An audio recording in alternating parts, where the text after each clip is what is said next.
Industry Minister Melanie Joly says today's action is based on the belief that automaker Stellantis did violate the billion-dollar contract signed with the federal government. Canada is starting a dispute resolution process against Stellantis after the automaker announced it's moving jobs south of. Industry Minister appeared before House of Commons Committee today saying the government is launching a dispute process against Stellantis. Canada is escalating its response to a significant shift in North American automotive production by launching a formal dispute resolution process against Stellantis, the multinational automaker behind brands like Jeep, Chrysler, and Dodge. This action comes in the wake of Stellantis's October 2025 announcement that it would relocate production of the next-generation Jeep Compass from its Brampton assembly plant in Ontario to the Belvidere assembly plant in Illinois. The move, part of a broader $13 billion United States investment strategy, threatens approximately 3,000 jobs at Brampton, a facility that has been idled since early 2024 for retooling specifically aimed at the Compass line. On November 3, 2025, Industry Minister Melanie Joly appeared before the House of Commons Industry and Technology Committee, declaring that the government views this relocation as a direct violation of binding contractual commitments made in exchange for substantial public funding. Those agreements, forged in 2022 and expanded thereafter, involved over $1 billion in federal and provincial support for retooling Brampton and the adjacent Windsor assembly plant, plus up to $15 billion in tax incentives and subsidies for the NextStar energy battery facility in Windsor, a joint venture between Stellantis and LG Energy Solution.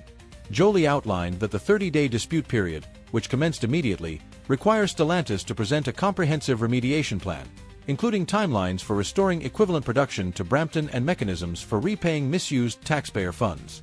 Non-compliance could trigger severe penalties, such as full clawbacks of incentives, restrictions on future eligibility for government programs, and potential legal proceedings under international trade frameworks. Prime Minister Mark Carney, who assumed office in March 2025 following a landslide Liberal Party leadership victory amid intensifying United States trade pressures, has framed the Stellantis decision as a symptom of aggressive American protectionism that erodes the spirit of the United States-Mexico-Canada Agreement. Carney's administration has complemented the dispute launch with a 50% reduction in tariff-free import quotas for Stellantis vehicles, effective October 23, 2025, further incentivizing the company to realign with its Canadian obligations. This multifaceted approach underscores Ottawa's commitment to safeguarding its automotive workforce while signaling to global manufacturers that public investments demand unwavering reciprocity. To fully appreciate the gravity of this dispute, it is essential to contextualize it within the turbulent evolution of the North American auto sector, where early celebrations of a United States manufacturing renaissance have increasingly given way to revelations of deep-seated vulnerabilities. Stellantis's October 14, 2025, disclosure of its United States expansion plan was initially met with bipartisan acclaim in Illinois, where Governor J.B. Pritzker and local congressional representatives touted the $600 million infusion into Belvidere as a vindication of tariff policies designed to repatriate jobs. The facility, shuttered since February 2023 amid broader company cost-cutting, was projected to generate over 3,300 positions by 2027, not only assembling the Jeep Compass but also reviving production of the Jeep Cherokee, thereby restoring a pulse to a community long synonymous with industrial grit. Yet, this narrative of revival quickly unraveled under the weight of escalating economic realities. Tariffs imposed by President Donald Trump in April 2025, including 25% duties on Canadian steel, aluminum, and automobiles, have driven up raw material costs by as much as 30% for United States assemblers reliant on cross-border inputs. Border delays, compounded by retaliatory Canadian measures, have inflated transportation expenses, while the unanticipated acceleration of the global pivot from internal combustion engines to electric vehicles has depressed demand for the very gas-powered models like the Compass that Belvidere was slated to produce. These engines, alongside electronic components comprising nearly 60% of a modern vehicle's bill of materials, are particularly susceptible to tariff disruptions, as supply chains for semiconductors, wiring harnesses, and powertrains span continents. What began as a compelling story of American resurgence has morphed into a cautionary tale of policy-induced fragility, where measures meant to insulate domestic industry instead amplify operational strains. The financial toll on Stellantis exemplifies this broader malaise, with the company reporting a staggering €2.3 billion net loss for the first half of 2025, a stark reversal from the €5.6 billion profit recorded in the prior year's corresponding period. This downturn, detailed in preliminary figures released July 21, 2025, and confirmed in audited results on July 29, stems from multiple interconnected pressures, chief among them the nascent but mounting bite of United States tariffs. Direct tariff expenditures alone tallied approximately €330 million through June, encompassing duties on imported vehicles, parts, and materials. But this figure understates the true burden, as production pauses and supply chain rerouting incurred additional opportunity costs estimated at several hundred million more. Chief Financial Officer Doug Osterman projected during an investor call that second-half impacts could double or triple, potentially pushing full-year tariff-related losses to between €1 and €1.5 billion, prompting Stellantis to suspend its annual profit guidance in April amid policy uncertainty. Restructuring charges, including €3.3 billion for program cancellations, platform impairments, and compliance with revised fuel efficiency standards, further eroded margins, while a 25% plunge in North American shipments reflected both tariff aversion and softening consumer appetite for higher-priced inventory. This fiscal hemorrhage is not unique to Stellantis.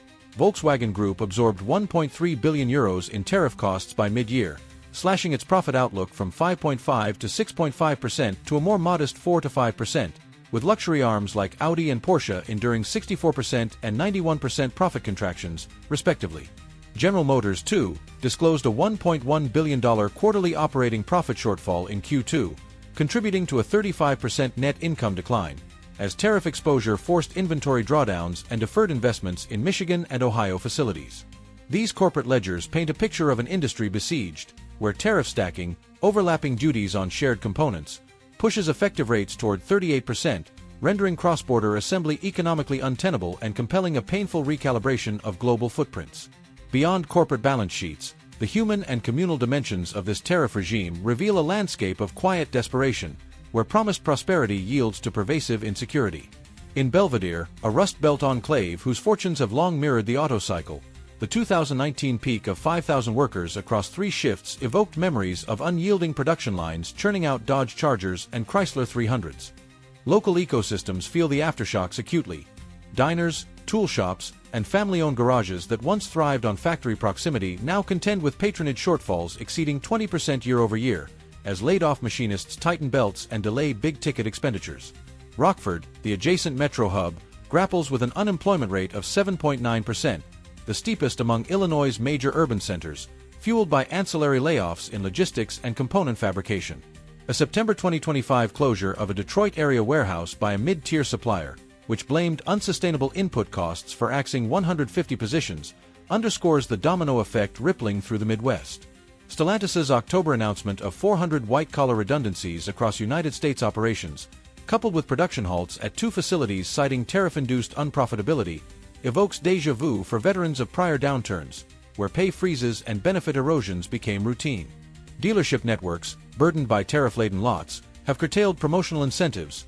Hyundai and Genesis, for instance, scaled back complimentary maintenance packages in Q3 to preserve pricing discipline, inadvertently shifting burdens to end users already navigating elevated interest rates and insurance premiums inflated by part scarcity. This contagion extends beyond factories to households, where deferred vehicle trades exacerbate used car gluts and mortgage strains, fraying the social fabric of auto-dependent towns. When a single assembly line falters, it does not merely idle machines. It disrupts paychecks, postpones college tuitions, and shutters mom-and-pop ventures, transforming industrial heartlands into zones of tentative survival. The query persists. In pursuing self-reliance, has the United States fortified its auto bastion, or merely erected barriers that hasten its own erosion? Canada's rejoinder to these vicissitudes stands in poignant counterpoint, embodying a doctrine of deliberate fortitude that transmutes peril into programmatic evolution. Eschewing the bombast of reciprocal tariffs, Prime Minister Carney's coalition has refashioned subsidies into fortified compacts, wherein fiscal aid begets explicit pledges on employment retention or augmentation, enforceable through graduated sanctions reaching 25% of disbursed sums.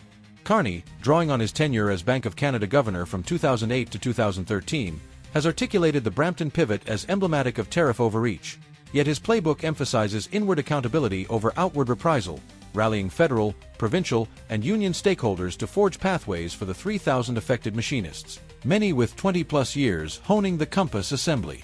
Jolie's committee address reiterated this resolve, cataloging an array of levers, from quota curtailments to arbitration under the United States-Mexico-Canada Agreement to exact fulfillment. This doctrinal shift from inducement to imposition recalibrates the social contract with multinationals, affirming that taxpayer benevolence presupposes fidelity.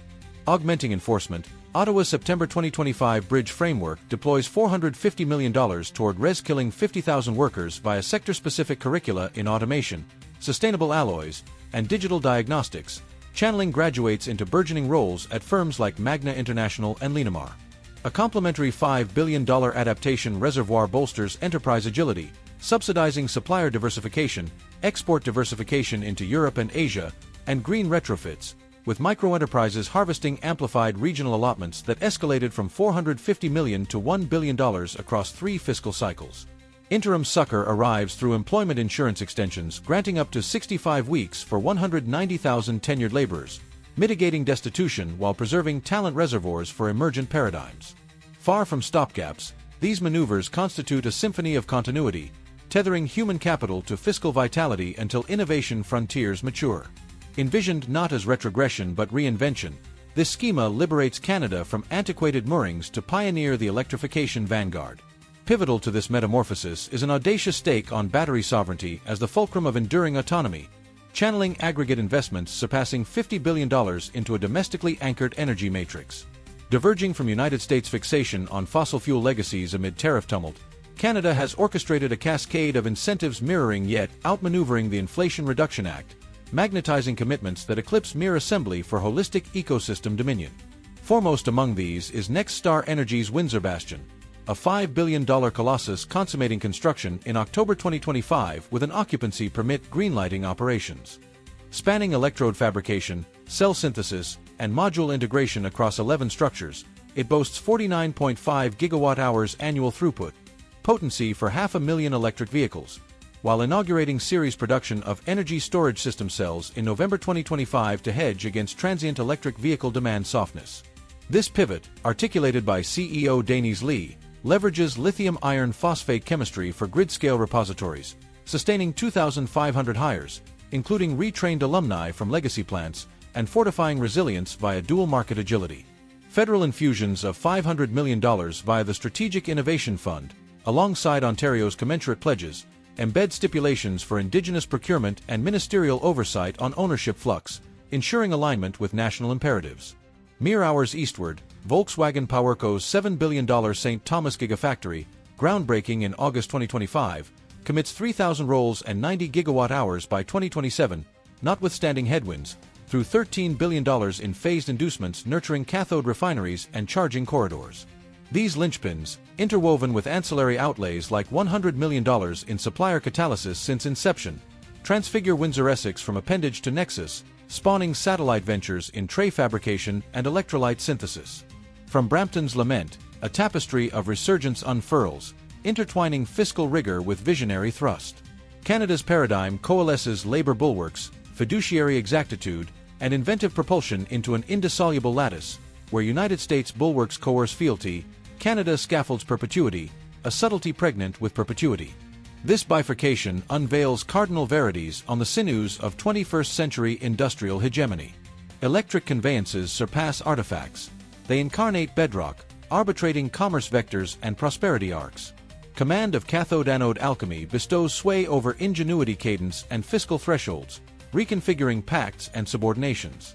As the United States custodians incumbents via pecuniary ramparts, Canada curates nascent empires via husbandry sagacity. This vector may adjudicate primacy in the Continental Chronicles sequel. The frontier fray has ripened from brawny forge contests to prescience justs, wherein United States marshals amplitude and liquidity for reforging, yet Canada's calibrated perspicacity harvests disproportionate purchase. Its alchemy of safeguards, mandates, and originality erects an adamantine trestle, spurning tariff fanfare for persistence's subdued vigor. As Belvedere's clamor subsides, an existential riddle endures. Does this presage veritable Yankee Renaissance, or the primordial rift in its axiomatic plate? Canada's assiduous azimuth, though spectacle sparse, alchemizes tribulation into trajectory.